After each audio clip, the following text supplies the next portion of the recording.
اور ہم نے اتنی دیر تک سستی ہائیڈرو الیکٹریسٹی کے اوپر ملک کو چلایا، تو ایک دم کرائسس میں آ گئے، کیونکہ کسی نے آگے نہیں سوچا کہ ہمیں اور اپنا ہائیڈرو پوٹینشیل پاکستان کا تو بہت ہے، اور اس کے اوپر کوئی کسی نے نہیں سوچا. انفارچونیٹلی بیکاز یہ جو ہمارا سسٹم، ہم الیکشن کے لیے پلاننگ کرتے ہیں کہ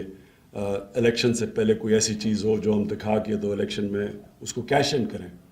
تو ہائیڈرو پروجیکٹ تو لمبی جسٹیشن کے ہوتے ہیں، اس لیے وہ بنے نہیں.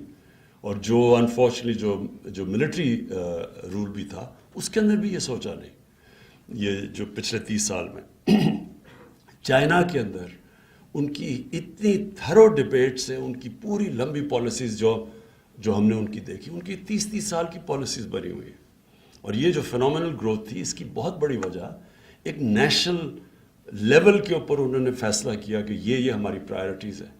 پھر انہوں نے کیسے اپنے غریب لوگوں کو لفٹ کیا، اور پھر اب غریب علاقوں کو کیسے وہ اوپر اٹھانے کی کوشش کر رہے ہیں. ہمارے لیے یہ ڈبیٹ اس لیے امپورٹنٹ ہے کہ یہ گیس کا جو یہ سچویشن ہے،